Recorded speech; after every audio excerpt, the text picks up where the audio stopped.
We talked last time about, just the means by which we spend so vastly and so greatly and, relative to the outcomes irresponsibly in the country into healthcare. And now turning it a little bit to a more intimate focus on a very important date coming up in a month plus of Election Day, and one of the greater topics of discussion being around the status of the Affordable Care Act. I wanted to really kick it off to you and see if you wanted to talk a little bit about the importance of retaining a system like that, or the value of a system like that, especially given a pandemic right now. Yeah, I think it's a great point. We already have, 30 million uninsured people in this country. That's with the Affordable Care Act. You get rid of the Affordable Care Act, that number is going to go up to 50 million. Okay. In the middle of a global pandemic is not the time to be removing healthcare access from people. Are you crazy? Right? Think about it from the perspective of the individual who is sick. Yeah. Okay, so now I can't get tested.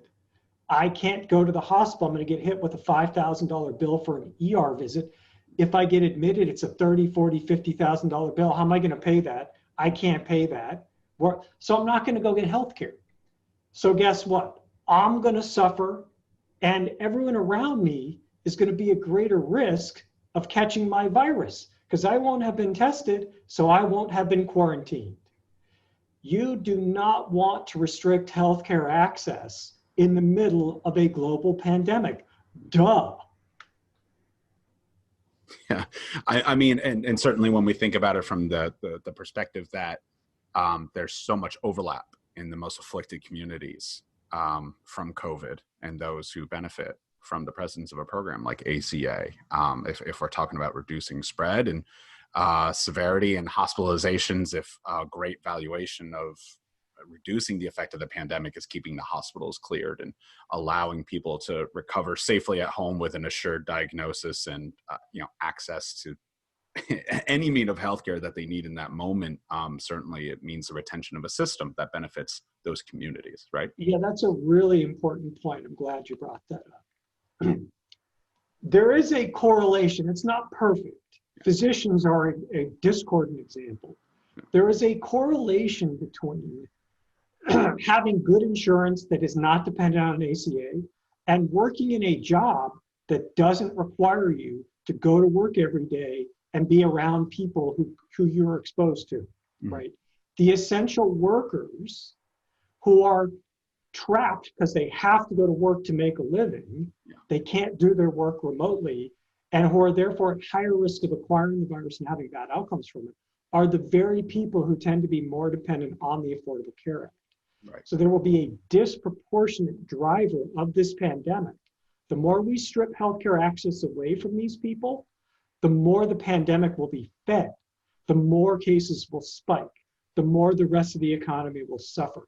Right. This is a very short-sighted thing to say we're going to save money, or we're going to, we want more choice, or whatever the crazy ideas you have about just disbanding the Affordable Care Act. You're going to ultimately hurt yourself by voting for that.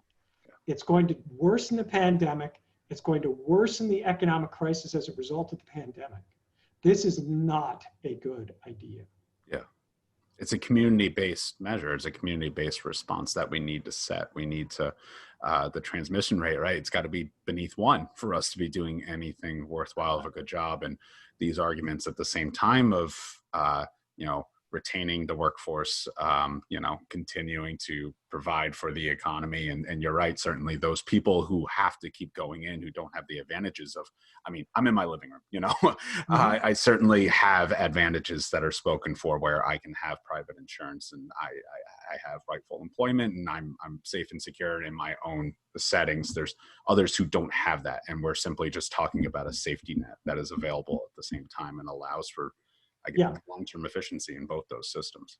I think a really important point, this goes back, this concept of polarization and lack of ability to reach across and see other people's perspectives and meet in the middle, it applies to this same discussion. Nobody believes, even President Obama, believes that the ACA is the ultimate answer to our healthcare problems. Both he and Vice President Biden are on record as stating it's a starter house. Right. It was the first step towards healthcare reform.